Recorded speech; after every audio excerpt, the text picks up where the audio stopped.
ഈ ക്വസ്റ്റ്യനിൽ പക്ഷേ സോൾവ് എന്നാണ്. Solve the problem, boundary value പ്രോബ്ലമാണ്. ബൗണ്ടറി വാല്യൂ പ്രോബ്ലം എന്ന് പറയാൻ കാരണം ഇത് ബൗണ്ടറി കണ്ടീഷനാണ്. സീറോയിലും വ്യത്യസ്ത പോയിന്റ് അല്ലേ, അപ്പോൾ ബൗണ്ടറി കണ്ടീഷനാണ്. ബൗണ്ടറി പറഞ്ഞാൽ 2 അറ്റമുണ്ട്, ഒന്ന് 0 ഒന്ന് π/2. അവിടെയുള്ള കണ്ടീഷൻ തരും, വയ്യോ വൈ ഡാഷോ തരും. ഇവിടെ 2 വയ്യാ തന്നത്. ഓക്കെ, അപ്പോൾ ബൗണ്ടറി വാല്യൂ പ്രോബ്ലം തന്നിട്ടുണ്ട്. അപ്പോൾ സോൾവ് എന്ന് പറഞ്ഞുകൊണ്ട് നമ്മൾ ഫൈ എടുക്കുമ്പോൾ ശ്രദ്ധിക്കേണ്ടത് നേരത്തെ പോലെയല്ല, ഫൈയിൽ എക്സ് മാത്രമേ വരാം, വൈ വരാൻ പാടില്ല. Not involving Y. എക്സ് വരണം എന്നല്ല, എക്സ് ഇപ്പം ചിലപ്പോൾ ഉണ്ടാവില്ല, ഇവിടെ -1 ആണ്, എക്സ് തന്നെ വരണമെന്നില്ല. എന്താണ് നോട്ട് ഇൻവോൾവിങ് വൈ വരാൻ പാടില്ല, ഫൈ എടുക്കും, അത് അവിടെ ശ്രദ്ധിക്കേണ്ടത്. അപ്പോൾ തന്ന ലൊക്കേഷന് എല്ലാം ഒരു സൈഡിലേക്ക് എടുത്ത് =0 എന്ന് എഴുതി Ly + ഫൈ ആയിട്ട് കമ്പയർ ചെയ്യുമ്പോൾ നമ്മളിവിടെ ഫൈ എടുക്കേണ്ടത് എന്താണ്, -1 എടുക്കണം കേട്ടോ. ഫൈ -1 എടുക്കണം, കാരണം ടു സോൾവ് ദ ഇക്വേഷനാണ്. Phi is a function of X alone, not involving Y ആയിരിക്കണം. അപ്പോൾ ഫൈ -1 എടുത്താൽ ബാക്കിയുള്ള d²y/dx² + y എന്നുള്ള Ly ആയിരിക്കും. അപ്പോൾ Ly ഇതായിരിക്കും, ഇത് Ly ആയിട്ട് എടുക്കണം, മനസ്സിലാക്കുക. അപ്പോൾ അവിടെ പി എന്താണെന്ന് വെച്ചാൽ d²y/dx² ആവശ്യമില്ല, ആ P1 ആണ്. അത് കിട്ടിയല്ലോ, അത്രയും ശ്രദ്ധിക്കാനുള്ളൂ, വേറെ ഒന്നുമില്ല. അപ്പോൾ P1 ആയി, പിന്നെ ഫൈ -1 ആയി, പിന്നെ L² എന്നുള്ള ആ ഭാഗം, L എന്നുള്ള ഭാഗം എന്തായി, d²y/dx² + y ആയി. അല്ല Ly എന്നുള്ള ഭാഗം, അതും ശ്രദ്ധിച്ചാൽ. ഓക്കെ, അപ്പോൾ നമുക്ക് Ly കിട്ടി. അപ്പോൾ Ly = 0 ആയി കൊടുക്കണം. അങ്ങനെ നമ്മൾ u v കിട്ടുന്നുണ്ട്, Ly = 0 കൊടുത്തു. അപ്പോൾ ഇത് ഓക്സിലറി ഇക്വേഷൻ ഉണ്ടാകുക, m² + 1 = 0 ആവും.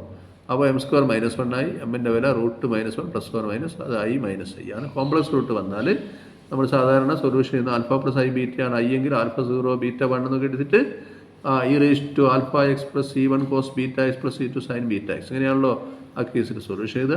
അപ്പോൾ y = e⁴x, അതായത് α + i β ആണ് i എന്ന് എടുക്കുക. അപ്പോൾ α0 β1 ആണ്. അപ്പോൾ e⁴x e⁴x + c1 cos βx cos 1x + c2 sin 1x, അങ്ങനെയാണ് ഇത് വരുന്നത് കേട്ടോ. അപ്പോൾ c1 cos x + c2 sin x ആണ് നമ്മളെ സൊല്യൂഷൻ കിട്ടുന്നത്. ഇനി ഇത് കണ്ടീഷൻ, ഫസ്റ്റ് കണ്ടീഷൻ സാറ്റിസ്ഫൈ ചെയ്യുന്ന രീതിയിൽ കിട്ടുന്നതിന് u(x) എടുക്കണം. അതായത് ഫസ്റ്റ് കണ്ടീഷൻ y(0) 0 ആണ്. അപ്പോൾ കൊടുക്കുക 0. അപ്പോൾ c1 cos 0 + c2 sin 0 0 ആവണം. അപ്പോൾ c1 × 1 cos 0 1, c2 × 0 0 ആവണം. അപ്പോൾ തീർച്ചയായിട്ടും നമ്മൾ c1 0 ആവണം.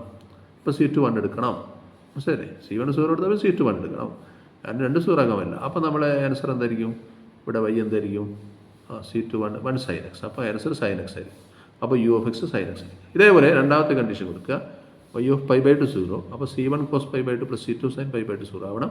അപ്പോൾ c1 × 0 + c2 × 1 0 ആവണം. 0 ആവണേ c2 0 ആവണം, c1 1 എടുക്കണം, ശരി. അപ്പോൾ ആ രീതിയിൽ നോക്കുമ്പോൾ നമുക്ക് y കിട്ടുക എന്തായിരിക്കും, cos x ആയിരിക്കും. ആ v(x) cos x. അപ്പോൾ v(x) കിട്ടിയല്ലോ. ഉടനെ പരിപാടി എന്താ, റോൺസ്കിൻ കാണുക. ഈ ഫോർമുല വെച്ച് റോൺസ്കിൻ കാണുക. ഫോർമുല അറിയില്ലെങ്കിൽ നിങ്ങൾ എന്ത് ചെയ്താൽ വെച്ചാൽ ഡിറ്റർമിനൻ്റ് ഉപയോഗിച്ചാൽ മതി. ഡിറ്റർമിനൻ്റ് ഫസ്റ്റ് റോയിൽ u v യും സെക്കൻഡ് റോയിൽ u' b' എഴുതുക, അതാണിത്.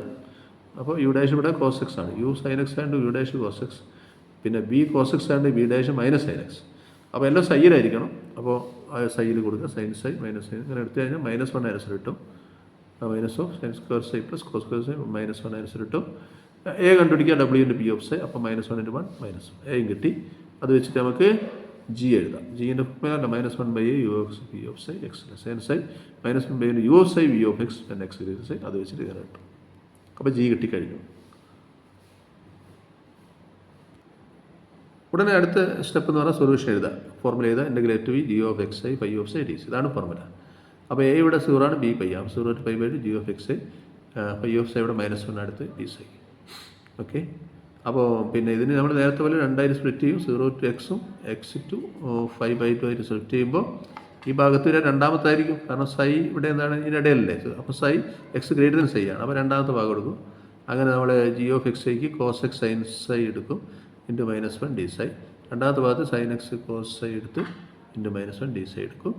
അപ്പോൾ ഇൻ്റഗ്രേറ്റ് ചെയ്യുമ്പോൾ നിങ്ങൾക്ക് അറിയാലോ, ഇൻ്റഗ്രേറ്റ് ചെയ്യുമ്പോൾ എപ്പോഴും വിത്ത് റെസ്പെക്ട് ψ ആകുമ്പോൾ -cos x കോൺസ്റ്റൻറ്റ് പുറമെ എടുക്കുക, sin ഉണ്ടെങ്കിൽ -cos ψ, പിന്നെ ലിമിറ്റ് കൊടുക്കുക. പ്ലസ് ഇവിടെ അങ്ങനെ തന്നെ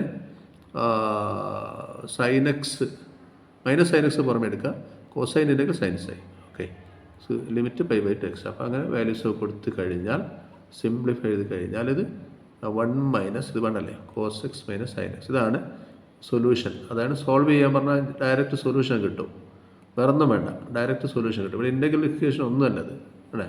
അപ്പോൾ ഇങ്ങനെ കിട്ടാൻ കാരണം ഫൈ നമ്മൾ അങ്ങനെ എടുത്തുകൊണ്ടാണ്, വൈ ഇല്ലാത്ത രീതിയിൽ, ഫൈ ഇൻവോൾവ് ചെയ്ത രീതിയിൽ ഫൈ എടുത്താലേ സോൾവ് ചെയ്യാൻ പറ്റുമെന്നുള്ള മനസ്സിലാക്കുക. അപ്പോൾ ക്വസ്റ്റ്യൻ രണ്ട് തരത്തിലുണ്ടാവും, സോൾവ് ചെയ്യാനും അതുപോലെ പിന്നെ ഇൻ്റഗ്രൽ ഇക്വേഷൻ കൺവേർട്ട് ചെയ്യാനും ഉണ്ടാവും. ഓക്കെ, അടുത്ത പ്രോബ്ലം കുറച്ചൊരു വെറൈറ്റിയാണ്. അത് കുറച്ചുകൂടി കുറേ ടേംസ് അധികം d Y by D x ഉണ്ട് ഒക്കെ ഉള്ളതാണ്. ടെക്സ്ചറുള്ള പ്രോബ്ലമാണ്, അതൊന്ന് നോക്കാം നമുക്ക്. Equation transform the equation x square d square y by dx square plus x dy by dx plus lambda square minus 1 into y equal to 0. Condition homogeneous condition തന്നെ, y of 0 0 ആണ്, y of 1 0 ആണ്, into an integral equation. Integral equation ആക്കി മാറ്റണം എന്നാണ് പറഞ്ഞത്. അപ്പോൾ നിങ്ങൾ phi എടുക്കേണ്ടത് ശ്രദ്ധിക്കണം, ഇൻവോൾവിങ് y ആയിട്ട് തന്നെ എടുക്കണം. അപ്പോൾ അതിന് മുന്നേ ഈ ഇക്വേഷനെ ജനറൽ ഫോം നമ്മളെപ്പോഴും l y plus phi equal 0 എന്നാണ്. അതായത് ഇതാണ് എൽ വൈ, ഇത്രയും ഭാഗം എൽ വൈ ആണ്, പ്ലസ് ഫൈ ഈക്വൽ 0. ഇതാണ് 1. ഒരു ഇക്വേഷൻ 1 എന്ന് എടുക്കുക. നമ്മുടെ ഇക്വേഷൻ ഗിവൺ ഇക്വേഷൻ ഇങ്ങനെ എഴുതുക, ഈക്വൽ ടു 0 ആക്കി. അപ്പോൾ ഇത് രണ്ടും കമ്പയർ ചെയ്യുമ്പോൾ നമുക്ക് ഫൈ എന്തെടുക്കണം എന്നുള്ളത് നോക്കണം അല്ലേ, എന്തെടുക്കണം നോക്കാം. അതിന് മുന്നേ നമ്മൾ എന്ത് ചെയ്യുക വെച്ചാൽ നമ്മുടെ ഇക്വേഷനെ എക്സ് കൊണ്ട് ഡിവൈഡ് ചെയ്യുക. എക്സ് കൊണ്ട് ഡിവൈഡ് ചെയ്യുമ്പോൾ X D square Y by D X square plus 1 D Y by D X എന്നെടുക്കുക. അത് എന്തിനാണ് അങ്ങനെ ഡിവൈഡ് ചെയ്യുന്നത് വെച്ചാൽ എപ്പോഴും D square Y by D X കൊണ്ട് കൂടെ ഉള്ളതാണ് പി, ഡി വൈ ബൈ എക്സിൻ്റെ കൂടെ D P by D X വരിക. അപ്പോൾ ഇത് പി എക്സ് സ്ക്വയർ എടുത്താൽ ഇവിടെ 2x വരണ്ടേ, ഇവിടെ എക്സ് അല്ലേ വരുന്നുണ്ട്. അപ്പോൾ ഇത് ശരിയാവില്ല, നമ്മുടെ ഇക്വേഷൻ ശരിയാവില്ല. ഇവിടെ p d square Y by D x സ്ക്വയറോടെ പി ഉണ്ടെങ്കിൽ ഡി വൈ ബൈ ഡി എക്സിൻ്റെ കൂടെ അതിൻ്റെ ഡെറിവേറ്റീവ് വരണം. അപ്പോൾ d square Y by d എക്സിനോട് എക്സ് സ്ക്വയർ ഉള്ളത്, അപ്പോൾ ഇവിടെ ഡി വൈ ബൈ ഡി എക്സിനോട് എക്സ് ഒന്ന് വന്നാൽ ശരിയാവും, 2x വരണ്ടേ. അപ്പോൾ അതങ്ങനെ വരുത്താൻ ബുദ്ധിമുട്ടാണ്. അവിടെ ഇതിന് മാത്രം 2x ആക്കാൻ പറ്റില്ല, മൊത്തത്തിൽ 2x കൊണ്ട് മൾട്ടിപ്ലൈ എല്ലാം മാറും, മനസ്സിലായി. അപ്പോൾ അതുകൊണ്ട് നമ്മൾ അതിനുള്ള മെത്തേഡ് എന്ന് വെച്ചാൽ എക്സ് കൊണ്ട് ഡിവൈഡ് ചെയ്യുക. എക്സ് 0 അല്ലേ, ഡിവൈഡ് ചെയ്യാനോ. എക്സ് കൊണ്ട് ഡിവൈഡ് ചെയ്യുമ്പോൾ ഇവിടെ x D square by D X square, ഇവിടെ 1 D Y by D x ആവും. ഇവിടെ അത് -1/xy ആവും, ഇത് -1/xy ആവും. പിന്നെ ഇവിടെ എക്സ് കൊണ്ട് ഡിവൈഡ് ചെയ്യുമ്പോൾ ലാംഡ എക്സ് വൈ ആവും. ഇങ്ങനെ മാറ്റാം നമുക്ക്, ഈക്വൽ ടു 0. അപ്പോൾ ഇവിടെ ഇപ്പോൾ കറക്റ്റാണ്. ഇവിടെ p d square Y by d എക്സിന് ഇവിടെ പി ഉണ്ട്, അതിൻ്റെ derivative d P by D x 1 ഉണ്ട്. ഓക്കെ, അപ്പോൾ ക്യൂ എന്ന് പറഞ്ഞാൽ -1/x ആയി, പിന്നെ ആയി, പിന്നെ ഫൈ എന്ന് പറഞ്ഞത് ഇത് ലാംഡ എക്സ് വൈ ആയി, കണ്ടോ. അപ്പോൾ കറക്റ്റായിട്ട് വരുന്നുണ്ട്.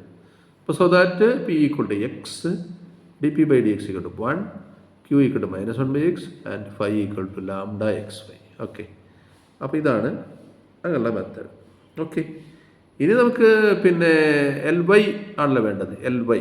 അപ്പോൾ എൽ വൈ ഈക്വൽ ടു 0 ആവുക എന്ന് പറഞ്ഞാൽ നമുക്ക് ഉദ്ദേശിച്ചത് എൽ വൈ എന്ന് പറഞ്ഞാൽ ഇവിടെ ഇതാണ്, ഇത്രയും ഭാഗം ഫൈ ഒഴിവുകയല്ല. അപ്പോൾ ഇത് 0 എന്നാണ്, ഇത് 0. അപ്പോൾ ഇതാണ് എൽ വൈ. അപ്പോൾ എൽ വൈ ഈക്വൽ ടു 0 ഇതാണ്. എൽ വൈ ഈക്വൽ ടു 0 എന്ന് പറഞ്ഞാൽ ഇങ്ങനെയാണ് വരിക, ഇതാണ് 0 എന്ന് വരിക. പക്ഷേ ഇത് സോൾവ് ചെയ്യാൻ നമുക്ക് എളുപ്പമല്ല, കാരണം ഇത് കോൺസ്റ്റന്റ് കോഎഫിഷ്യൻസ് ഒന്നല്ല, ഓക്സിലറി ഇക്വേഷൻ ഉണ്ടാക്കാൻ പറ്റില്ല. എക്സിൻ്റെ എം സ്ക്വയർ ഒന്നും എഴുതാൻ പറ്റില്ലല്ലോ, പ്ലസ് എം -1/x ഒന്നും എഴുതാൻ പറ്റില്ലല്ലോ, ക്വാഡ്രാറ്റിക് ഇക്വേഷൻ എമ്മിലാക്കാൻ പറ്റില്ല. അപ്പോൾ ഇതിന് വേറെ മെത്തേഡ് ഉപയോഗിക്കണം. ഓക്കെ, അതിന് നമ്മൾ നേരത്തെ ഒക്കെ പഠിച്ചൊരു ഇക്വേഷൻ ഉണ്ട്, ഓയിലർ കോഷി ഇക്വേഷൻ. അതിനൊരു ഫോർമാറ്റ് ഉണ്ട്, x square y double dash plus x y dash plus y, ആ രൂപത്തിൽ വരുന്ന ഇക്വേഷൻ ഉണ്ട്. X square y double dash x y dash, അങ്ങനെ വൈ ഡാഷ് ആണെങ്കിൽ എക്സ്, വൈ ഡബിൾ ഡാഷ് ആണ് എക്സ് സ്ക്വയർ, വൈ ആണെങ്കിൽ പിന്നെ കോൺസ്റ്റൻറ്റ്, അങ്ങനെ വരുന്ന രീതിയിലുള്ള ഒരു ഇക്വേഷൻ ഉണ്ട്. അതിന് ഓയിലർ കോഷി ഇക്വേഷൻ. അതിലേക്ക് ഇതിനെ മാറ്റാം. അതിനൊന്നുമില്ല, മൾട്ടിപ്ലൈ ബൈ എക്സ് കൊണ്ട് മൾട്ടിപ്ലൈ ആയി. അപ്പോൾ x square d square by D X square plus x d Y by D x -1y അല്ലേ, അല്ലെ -y കൊടുത്തു. അപ്പോൾ അത് ഒരു ഓയിലർ കോഷി ഇക്വേഷൻ ആവും, എക്സ് കൊണ്ട് മൾട്ടിപ്ലൈ ചെയ്ത്. അങ്ങനെ നമുക്കിതിനെ സോൾവ് ചെയ്യാൻ പറ്റും.